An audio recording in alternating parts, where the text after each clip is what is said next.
Լեհաստանի ԱԳՆ-ն հայտարարել է, որ փակվում է Գդանսկում Ռուսաստանի գլխավոր հյուպատոսությունը, վերջինը երկրում։ Միևնույն ժամանակ արտաքին գործերի նախարար Ռադոսլավ Սիկորսկին վստահեցրել է, որ չեն պատրաստվում խզել Մոսկվայի հետ դիվանագիտական հարաբերությունները։ Հիշեցնենք, անցած շաբաթ Վարշավա-Լյուբլին երկաթգծի վրա 2 դիվերսիա էր տեղի ունեցել։ Վարչապետ Դոնալդ Տուսկը հայտարարել է, որ դրանք կազմակերպել են ռուսական հետախուզական ծառայությունների հետ գործակցած Ուկրաինայի քաղաքացիներ։ Կրեմլը հերքում է բոլոր մեղադրանքները։ Ռուսաստանի նախագահի խոսնակ Դմիտրի Պեսկովը նշել է, որ Լեհաստանի հետ հարաբերությունները դեգրադացվել են, ինչն ափսոսանք է առաջացնում։ Դաշնության ԱԳՆ-ն էլ խոստացել է հայելային արձագանք տալ գլխավոր հյուպատոսության փակմանը եւ կրճատել Լեհաստանի դիվանագիտական եւ հյուպատոսական ներկայությունը Ռուսաստանում։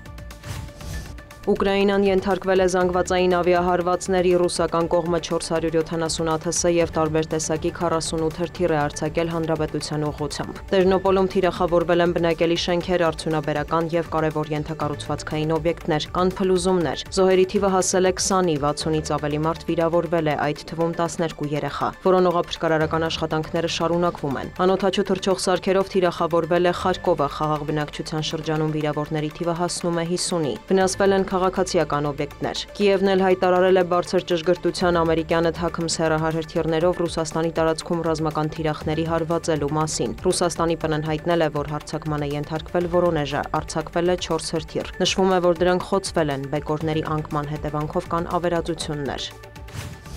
Կրեմլի խոսնակը լրագրողների հետ զրույցում մեկնաբանել է տեղեկությունը, թե Ռուսաստանը եւ Միացյալ Նահանգները գաղտնի խորհրդակցություններ են անցկացրել ռուս-ուկրաինական կարգավորման նոր ծրագրի շուրջ։ Մոսկվան եւ Վաշինգտոնը ուկրաինական հարցով նոր գաղափարների շուրջ չեն աշխատում։ Առաջնորդվում են Ալյասկայում Վլադիմիր Պուտինի եւ Դոնալդ Թրամփի միջև ձեռք բերված պայմանավորվածություններով, ընդգծել է Դմիտրի Պեսկովը։ Նա հավելել է, որ առաջիկայում ամերիկյան կողմի հետ հանդիպումներ նախատեսված չեն։ Ուկրաինայի նախագահն էլ մեկնել է Թուրքիա, որտեղ ամիսներ առաջ տեղի էին ունեցել Կիևի եւ Մոսկվայի պատվիրակությունների վերջին հանդիպումները։ Ակնկալվում է, որ Վոլոդիմիր Զելենսկին կհանդիպի Ռեջեփ Էրդողանի եւ բարձրաստիճան այլ պաշտոնյաների հետ։ Այցին ընթരാճ Զելենսկին հայտնել է, որ նպատակ ունի ինտենսիվացնելու ռուս-ուկրաինական բանակցությունները եւ հասնելու իր երկրի համար արդար խաղաղության։ Ուկրաինայի գերակա խնդիրն է անել հնարավորը վերջ տալու պատերազմին, մանրամասնել է Ուկրաինայի նախագահը։ Նրա խոսքով աշխատում են նաեւ գերիների փոխանակման գործընթացը վերսկսելու ուղղությամբ։ Արևմտյան զլմները գրում են, որ Թուրքիայում կլինի նաեւ ամենահատուկ ներկայացուցիչ Սթիվ Ուիտկոֆը։ Մոսկվան ներկայացված չի լինելու բանակցություններին։ Կրեմլից հայտարարել են, որ կսպասեն տեղեկությունների, թե ինչ է քննարկվել Ստամբուլում։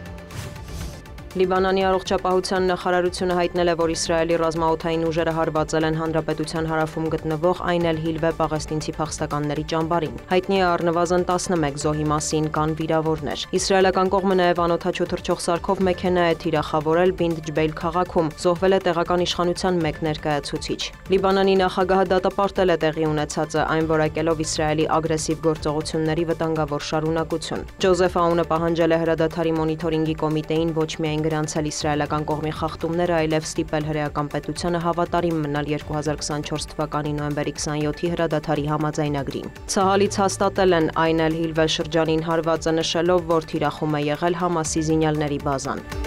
Դիանա Գասպարյան, լուրեր։